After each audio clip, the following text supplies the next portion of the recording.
West will never, ever be broken. Our values will prevail. Our people will thrive, and our civilization will triumph. So that was President Trump when he was in Poland in July. And within the next hour, he will leave the White House for Davos, Switzerland, to take that America First agenda back to Europe and to the elite World Economic Forum. It comes as a new Fox News poll shows that in terms of the economy, enthusiasm is extraordinarily strong. It's as strong as it has been in almost 2 decades. 49% say it is excellent or good. Here now, Niall Ferguson, who is author of the new book, The Square and the Tower, Networks and Power, From the Freemasons to Facebook. It's a fascinating book. Niall, good to see you tonight. Thanks for being here. Thank you, Martha. So I want to start with a quote from the piece that you wrote today. Let's put that up on the screen. It says, Trump exemplifies the ugly American. Davos will accept him anyway. And it goes on to say, one of my favorite lines about Davos comes from J.P. Morgan boss Jamie Dimon, who said Davos is where billionaires tell millionaires how the middle class feels. The events of 2016 revealed that Trump knew a lot more than most members of his class about how the American middle and working class felt. For that reason, if no other, he can expect more than a cold shoulder from the globalists this week. So which Donald Trump do you think we're going to see at Davos?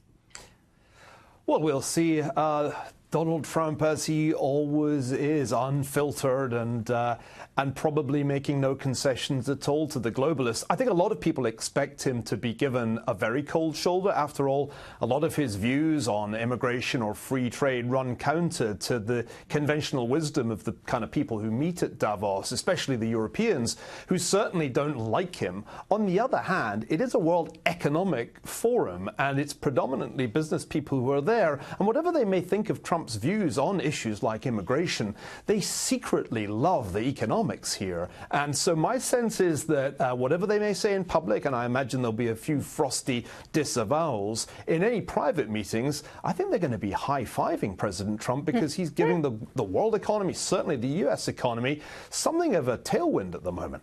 And Angela Merkel has said that unilateralism and protectionism is not the way forward. She said that in her initial comments, which is a pretty clear reference and criticism, I would think, of President Trump. However, she has encountered a lot of problems, to say the least, in Germany based on her own open-door policy, and it hasn't worked out for her politically very well.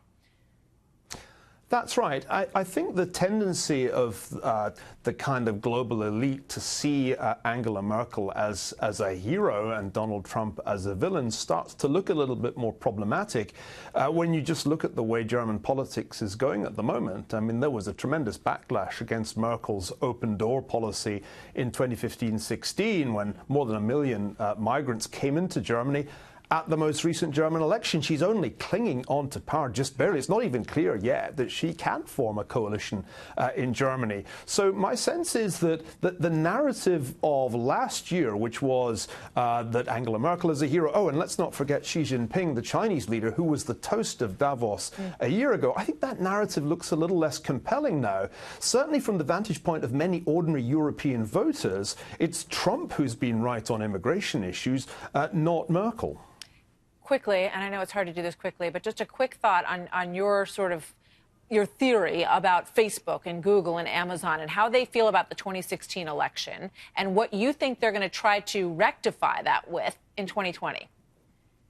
Well, talking of liberal elites, they don't get more liberal than the elites of Silicon Valley, the people who designed the network platforms that we all have grown addicted to, Facebook, Google, YouTube, and the rest. The one thing those people did not expect was that their tools, their software, their apps would end up being used by a populist campaign, Donald Trump's campaign, to propel him to victory over Hillary Clinton. And the heads were exploding all over Silicon Valley on November the 9th, 2016, when it was clear what had happened.